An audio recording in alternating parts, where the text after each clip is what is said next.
Winston Churchill, a giant on the stage of history, author, orator and statesman, clearly a man whose advice should be heeded.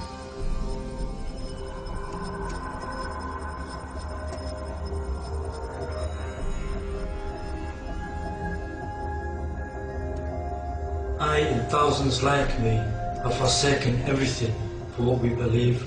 We are at war and I'm a soldier. Now you too will taste the reality of this situation. We are living with them. They are here.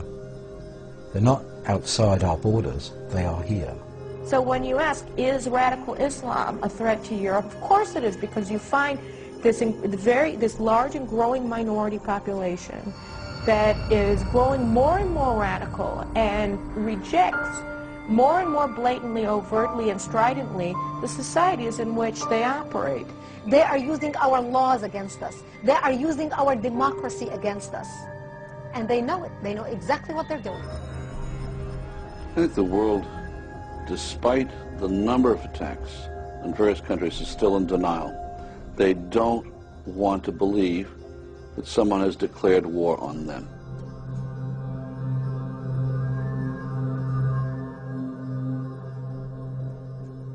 In the 1930s, the danger of Nazism was there. It was in everything Hitler wrote and said, in everything the Nazi authorities did. Dann wird das Ergebnis nicht die Bolschewisierung der Erde und damit der Sieg des Judentums sein, sondern die Vernichtung der jüdischen Rasse in Europa. In the corruption of a whole generation of German youth through the propaganda of Nazism in schools. But people thought, well, this is a German problem, it's a limited problem. We have our own problems, we have our unemployment. And I think the same is true today. They don't connect the dots. They don't connect the acts together.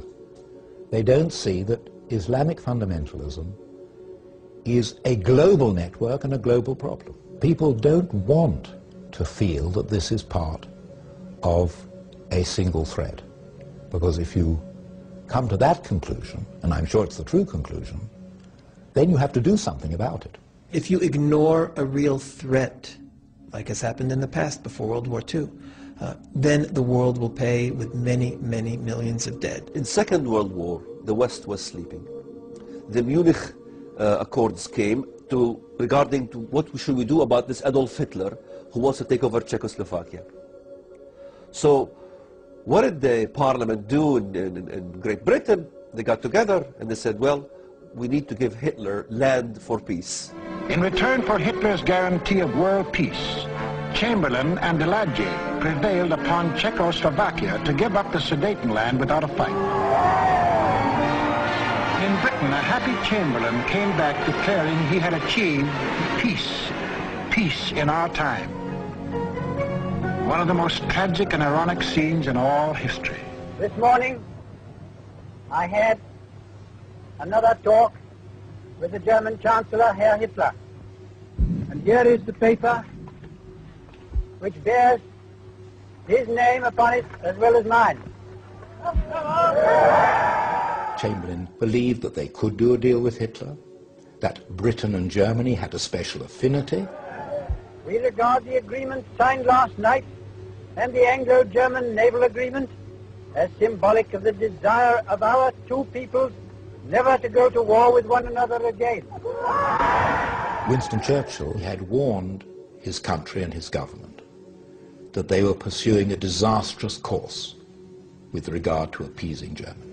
These gangs of bandits have sought to darken the light of the world, have sought to stand between the common people of all the lands and their march forward into their inheritance. Peace. It wasn't peace.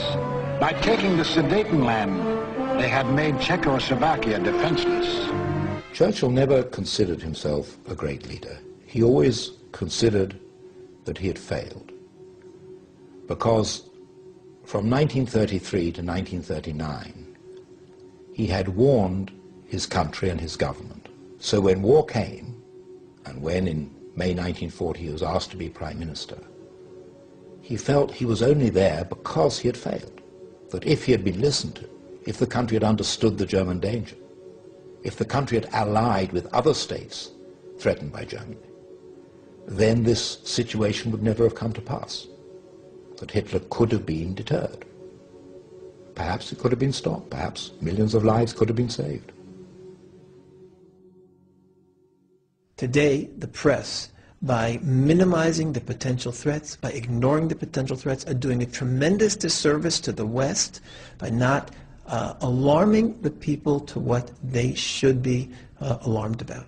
When you ignore what people are saying, when they're actively, on a daily basis, calling for your own annihilation, calling for the annihilation of your country, you're ignoring them at your own risk. The same thing is happening now again. History is repeating itself. I was a very intense believer in the Nazi ideology. And I know what a supreme dedication to an ideology can do. From an early age, Alfons Heck was influenced by the Nazi worldview. He joined the Hitler Youth at the age of 10, and by the end of World War II, he was a high-ranking officer of the Hitler Youth. It is absolutely correct to say, if you can't learn from the events of Nazi Germany,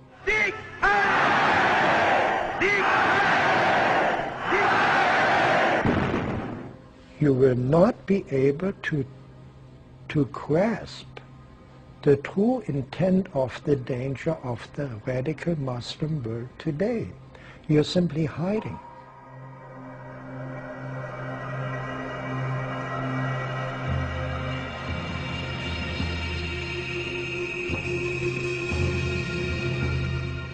History has an unfortunate habit of always repeating itself.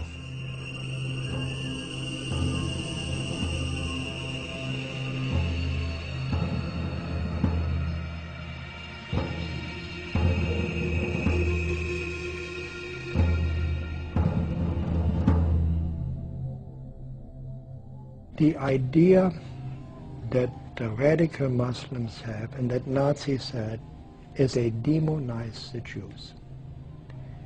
You know, they just turn them into demons. And I mean, this is exactly what happened in Germany. Now, can you imagine? We were enlightened people and we fell for this. Why wouldn't Muslims fall for this? فاليهود هم اليهود، هؤلاء هم الذين يجب أن يذبحوا ويجب أن يقتلوا.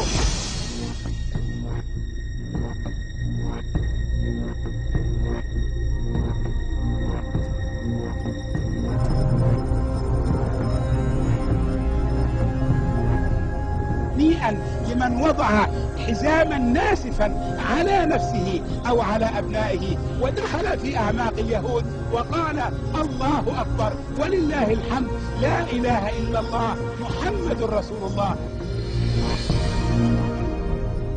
They are killing the infidels just like the preacher in the mosque told them to do. It's their duty to kill them. Winston Churchill said, "How dreadful are the curses which Mohammedanism lays on its votaries. Besides the fanatical frenzy, which is as dangerous in a man as hydrophobia in a dog, there is the fearful fatalistic apathy. The effects are apparent in many countries: improvident habits, slovenly systems of agriculture, sluggish methods of commerce, and insecurity of property exist wherever the followers of the Prophet rule or live. A degraded sensualism deprives this life of its grace and refinement, and then its dignity and sanctity. The fact that in Mohammedan law every woman must belong to some man as his absolute property, either as a child or concubine, must delay the final extinction of slavery until the faith of Islam has ceased to be a great power among men. Individual Muslims may show splendid qualities, but the influence of the religion paralyzes the social development of those who follow it.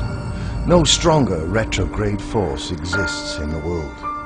If it were not that Christianity is sheltered in the strong arm of science, the science against which Islam had vainly struggled, the civilization of modern Europe might fall as fell the civilization of ancient Rome.